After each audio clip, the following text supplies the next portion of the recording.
Assalamualaikum sahabat Bunda, sesuai janji pada video pertama, maka pada video bagian kedua ini Bunda akan berbagi pengalaman dan cerita tempat wisata sejarah situs megalit Gunung Padang.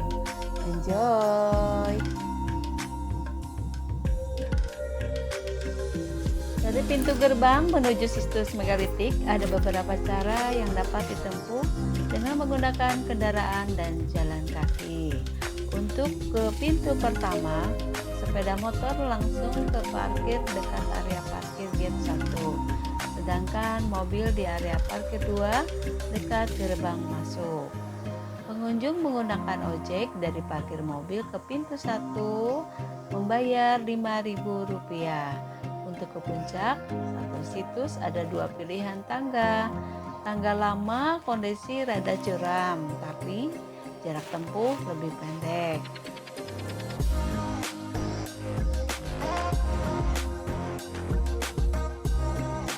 Tangga baru kondisi rada landai, tapi jarak tempuh lebih jauh.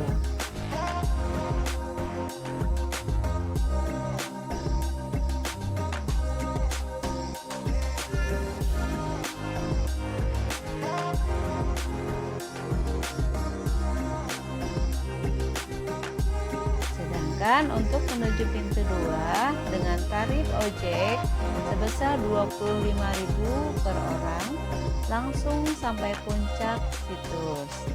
Bunda coba menggunakan trek ini sekitar 15 menit jalan setapak.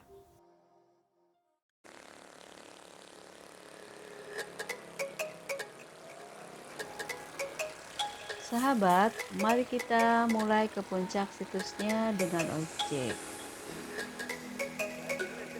Di sini kita menggunakan 3 ojek.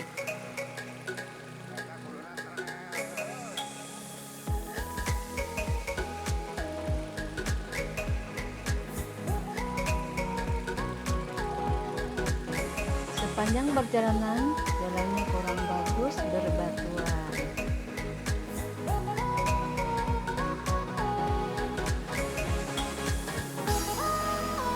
Dengan kondisi jalan menanjak dan sempit.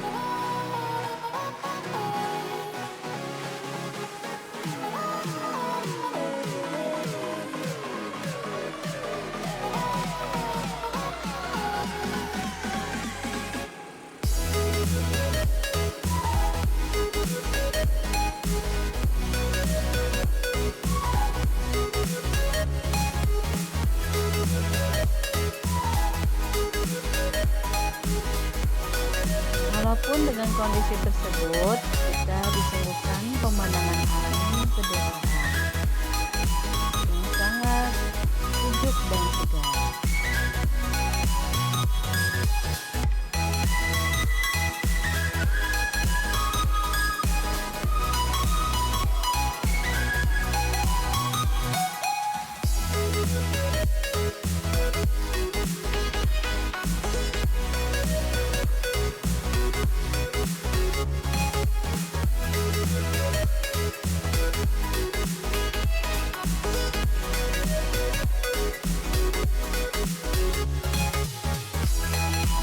Akhirnya, setelah menempuh perjalanan sekitar 15 menit sampai pintu masuk 2. Cerita mengenai situs baru, kita mulai ya.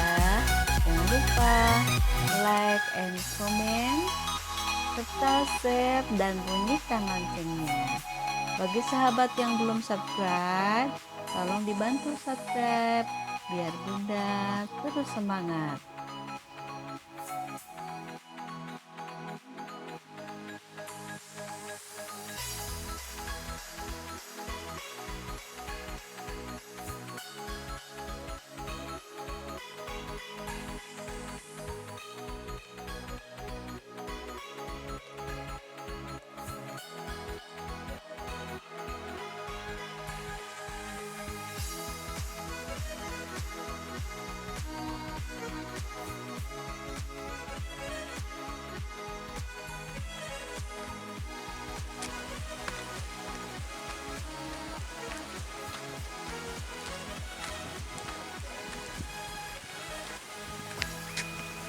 Capek Bun? Lumayan off-road ya Allah. Anjak, jalannya kecil, curang, pemandangannya ya itu tadi lewat jurangnya kiri kanannya.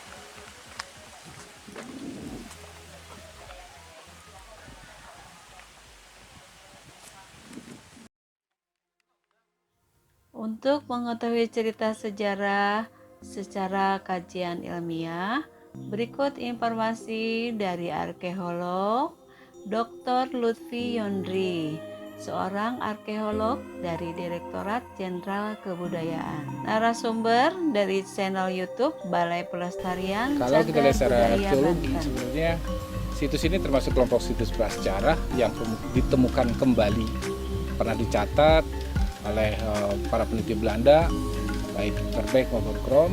Mereka sudah menyebutkan nama Gunung Padang saat itu.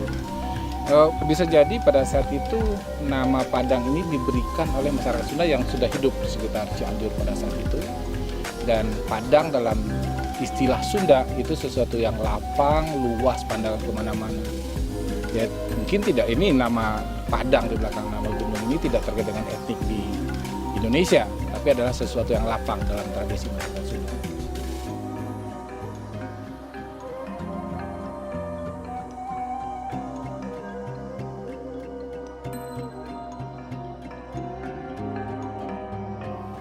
Kalau kita lihat lingkungan situs Gunung Padang, ini dilingkungi oleh bukit gunung disebut dalam istilah Tatar Sunda. Di sebelah selatan ada Pasir Empet, itu juga satu tinggian dari secara geologinya. Di sebelah barat ada Gunung Karuhun, Pasir Pogor, dan Pasir Malang atau Gunung Malang di sebelah barat. Kalau kita kaitkan dengan proses kegeologian ini berada di tengah kaldera sebenarnya. Nah, kaldera itu merupakan sisa dari gunung api aktif yang kemudian sudah mati oleh geolog senior Profesor Sugeng Bronto. Ini disebut sebagai bekas dari gunung api Purba Karya Mukti. Jadi di bawah Gunung Padang itu sebenarnya kegeologian, di atasnya yang budaya. Jadi gunung api Purba pada masa aktifnya mengeluarkan lava membeku kemudian merekah membentuk kolumnar join, itu jutaan tahun yang lalu.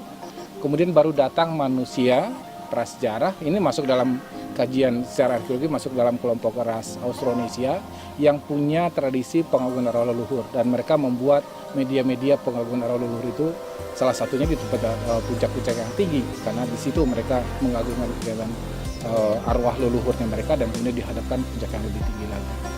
Jadi inilah salah satu bentuk visualisasi budaya yang terkait dengan ritual atau religi yang pernah hidup di Tatar Sunda pada masa lalu.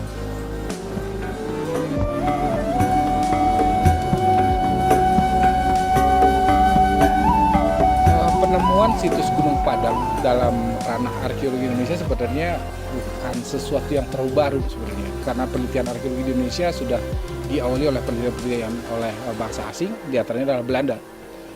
Penemuan situs Gunung Padang kalau berdasarkan literatur yang ada itu sudah tercatat sejak 1891, dicatat oleh Verbeek, dan setahun sebelumnya dari data Verbeek itu pernah juga ada pembesar Belanda atau orang Belanda yang datang sini namanya Tuan Korte, dan itu diceritakan oleh Verbeek dalam daftar inventarisasinya. Kemudian tahun 1914 datang lagi N.J. Krom melakukan inventarisasi di sini dan menyebutkan catatannya hampir sama dengan apa yang dilakukan oleh Verbeek. Yang menarik dari dua catatan itu bila kita bandingkan dengan sekarang kalau kita naik ke Gunung Padang ada 5 teras, sementara Verbeek dan Krom hanya mencatatnya 4 teras. Saya menduga karena satu-satunya akses yang mudah untuk datang ke Gunung Padang masa lalu itu lewat Gunung Melati, jadi mereka datang dari atas turun ke bawah. Bisa jadi pada saat Verbeek datang ataupun Krom datang 1914, sebagian besar situs Gunung Padang ini terutama di teras satunya masih tertutup semak belukar. Begitu juga dengan sisi sebelah utaranya sampai ke sumur itu. Sisi sebelah utara masih ada tangga yang masih utuh sejak ditemukan kembali sejak tahun 79. Kemudian di bawahnya lagi ada sumur. Memang antara tangga yang masih utuh ke sumur itu ada struktur yang sudah hilang dan longsor. Longsor-longsornya itu masih bisa kita lihat di sisi sebelah utara Gunung Padang. Kemudian sejak ditemukan kembali pada tahun 1979 dilaporkan ke Dinas Kebudayaan, dan pada tahun sejak 80, 82, 83, 84 mulai efektif itu penelitian. Semak belukar dibuka sehingga terbukalah ke 5 teras situs Gunung Padang itu. Hanya yang menarik juga pada penelitian awal itu, sumur tidak dimasukkan, itu hanya disebutkan jamban saja. Dan di situ saya mencoba mencari pemahaman apa kaitan antar sumur kemudian dengan struktur punden berundak ini. Saya kaitan juga dengan apa pendapat yang dikemukakan oleh baik Krom dan Verdek. Dia mengatakan situs Gunung Padang berfungsi sebagai tempat penguburan. Dari hasil ekskavasi baik yang dilakukan oleh Pusat Darkenas maupun oleh Balai Arkeologi Jawa Barat yang saya memimpin ekskavasi di sini, saya tidak menemukan sisa penguburan. Kuat dugaan situs Gunung Padang ini karena tradisi yang berkembang itu sejak masa lalu bukan tradisi megalitik, tapi ada tradisi pemujaan arwah leluhur. Situs Gunung Padang ini saya simpulkan sebagai tempat pemujaan arwah leluhur. Itu digunakan sebagai tempat upacara. Pilih batu, kemudian mereka susun batu sesuai dengan tempatnya. Bisa kita bandingkan besaran batu di teras 1 sampai teras 5 itu dalam ukuran yang berbeda. Nah inilah secara ilmiah kita bisa menerapkan teori energi. Semakin jauh dari sumber bahan, semakin kecil bobot dari batuan yang mereka gunakan untuk kebutuhan upacara. Ada meja batunya.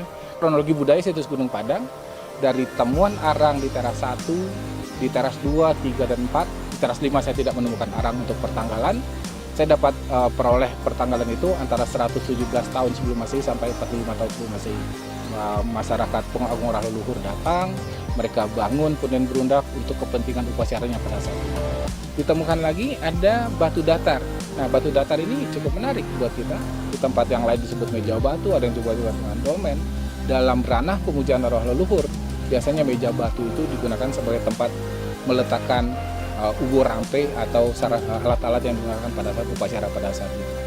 Paling tidak di teras 1 ini ada 9 klaster ruang yang semuanya dibangun dan dibuat mengarah ke orientasi ke puncak Gunung Gede. Dan satu yang cukup menarik juga kita lihat di situ ada disebut dengan batu kecapi. Itulah yang sering dirituali oleh masyarakat, kelompok-kelompok masyarakat atau orang-orang tertentu yang ingin pandai berkesenian, mahir berkesenian.